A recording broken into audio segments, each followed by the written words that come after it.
readings over the phone? All the time.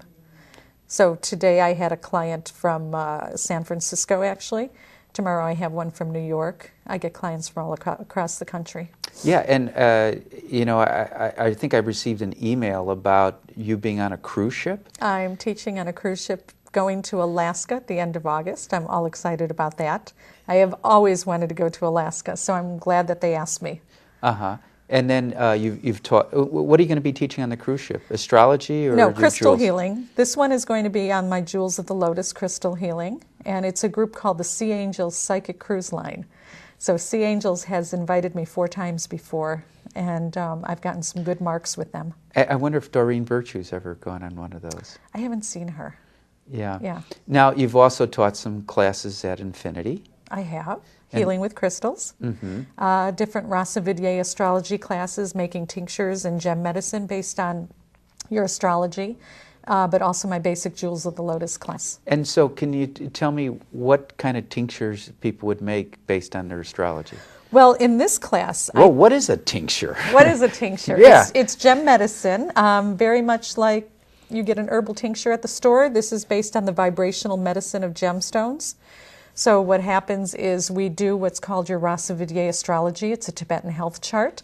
And then you have your health chart, and then we use the minerals and metals and gemstones that are specific to your health chart to strengthen your DNA lineage, your ancestral lineage, to strengthen where you are right now in your future aging cycles. Mm-hmm. So that's what we do. And so you'd make and it's different for everyone. And how do you go about making a tincture? Is it hard? A lot of brandy. A lot of brandy. Well, this is, do you drink the brandy while you're doing it? Absolutely, and that's what makes the class so exciting. Now, generally when I'm making tinctures, it's going to depend on the planet that's, in question, but it's generally a 7-day preparation. In the class, I'm just teaching how to do it. You are a wealth of knowledge. Where did you learn all this stuff? Is there a class, a school you went to, books you've read, or just combine all that you've learned and practiced throughout your years? The crystal work I do was self-study, and it was piecing together many bits of medical texts and anthroposophic texts and different types of texts to kind of create this whole pattern, comparing it, creating a bridge from the folklore over to the science. I had to do this because there wasn't a book that was written on it that just went into it the way I believed. And does your Jewels of the Lotus cover that now? Cover Yes. what we're talking about? Most of it. Yeah. That's my new book coming out. Oh, Not too soon, but hopefully sooner than that. Okay. And who would be interested in your work? Would other, like chiropractors, naturopaths? Nurses, doctors. I've had a lot of people come to my classes. People who are really tired with what a lot of the crystal world has to offer, because a lot of seemingly far-fetched and far-flung statements are being made, but without the verification and something to back it up. Mm-hmm. So I've been really blessed with the people who come to my class actually, have that kind of mind, inquiring mind, so to say. All right. Can you give me an overview of the effect on the collective consciousness over the last so many years of the different signs Pluto has been in? Absolutely. So like Pluto has changed in the last 238 years. Right. And so I assume that as Pluto went through the different signs, there's been some changes along the way. Well, and let's go through these different periods. So first we had the signing of the our Constitution, our great Constitution, in 1976. So we have Pluto in Capricorn was from 1762 to 1777.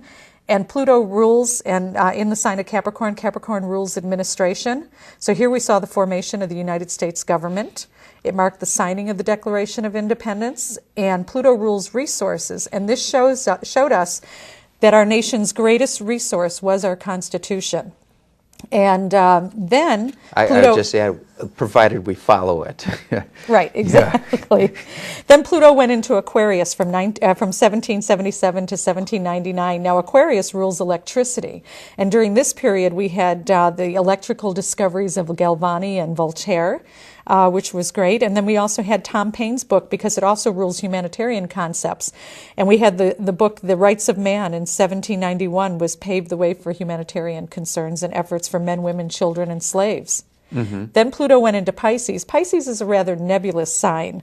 So everything was on the QT. So I think we kind of came out of this generation of being burned at the stake. So everybody kept the spiritual movement very quiet. But that's pretty much what it talked about. Then we had Pluto in Aries from 1822 to 1851. And the energy of Aries brings the seeds of new ideas and inventions. It was a time of rugged pioneering.